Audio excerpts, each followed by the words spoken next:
Hello! Xin chào các bạn đã quay trở lại với review 5 phút. Ở cuối tập 11, sau khi rời khỏi hang động, Tiêu Viêm đã nhanh chóng đi vào rừng sâu. Ở nơi này, sau khi gặp một đám đệ tử của Vân Lam Tông, Tiêu Viêm đã đả thương vài tên khiến bọn chúng không kịp kêu cứu. Ngay sau đó, Tiêu Viêm cũng nhanh chóng chạy đi thật nhanh về phía rừng sâu. Ở phía sau, ba tên trưởng lão lúc này cũng từ từ tìm kiếm về hướng luồng khí tức của Tiêu Viêm lưu lại. Chạy được một đoạn thì thanh âm dược lão trong đầu Tiêu Viêm đột nhiên vang lên. Tiêu Viêm giật mình thoáng ngẩng đầu nhìn về phía bầu trời xanh thẳm. Trên bầu trời vài tên cưỡi phi hành ma thú đang lao tới. Tiêu Viêm hít sâu, sau đó ngẩng đầu nhìn lên bầu trời khẽ nói: bằng mấy kẻ này, muốn ngăn ta lại sợ còn hơi ít. Cùng lúc đó, ở trên bầu trời, lúc này không chỉ còn là một vài tên nữa, mà rất nhiều đệ tử Vân Lam Tông đang cưỡi phi hành ma thú lao nhanh ra và tập trung lại một chỗ.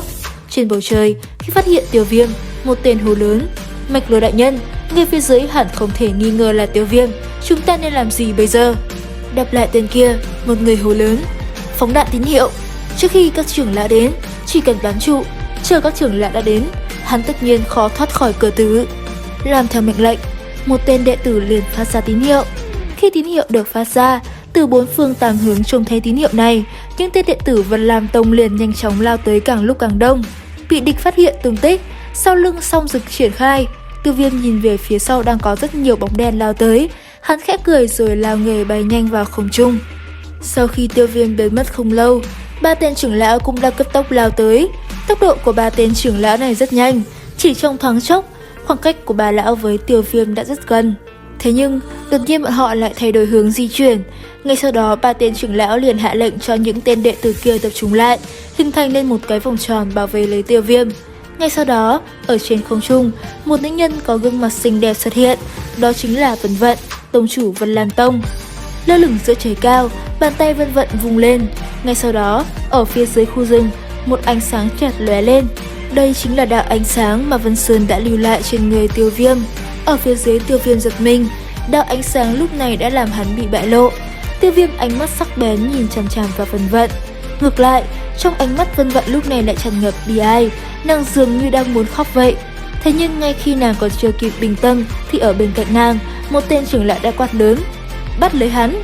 Nương theo tiếng quát, tất cả đệ tử của Vân Lam Tông trên bầu trời lẫn mặt đất đều phóng thẳng về phía đạo ánh sáng kia. Tiêu Viêm nhìn Vân Vận một lần nữa, sau đó chậm rãi quay đầu, rồi dùng đôi cánh sau lưng cấp tốc phi thật nhanh vào tận rừng sâu. Cuộc truy đuổi lúc này đã hết sức gay cấn, Tiêu Viêm bỏ chạy cấp tốc.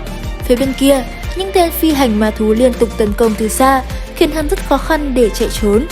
Thế nhưng như thế còn đơn giản, khi chạy sâu vào rừng, ở sau lưng Tiêu Viêm, lúc này ba gã trưởng lão đã cấp tốc dùng toàn lực đuổi theo hắn. Trên tay ba gã trưởng lão, trường kiếm cũng xuất hiện. Ngay sau đó, khi khoảng cách hai bên đã tới gần hơn, trường kiếm trên tay ba tên này liên tục chém về phía Tiêu Viêm. Thế nhưng lúc này Tiêu Viêm đã liên tục tránh né hết lần này đến lần khác.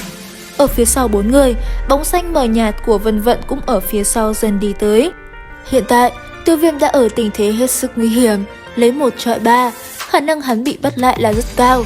Và không sai, chỉ sau một hồi giằng co, Tiêu Viêm đã bị ba tên trưởng lão chặn đầu. Lúc này đây, Tiêu Viêm cũng không chạy nữa, Huyền Trọng Xích trong tay xuất thủ. Ngay tức khắc, đấu khí trên người không ngừng tuôn ra. Chỉ trong chốc lát, một trận hỗn chiến xảy ra. Một mình Tiêu Viêm đối chọi lại ba tên trưởng lão cấp bậc đấu vương của Vân Lam Tông.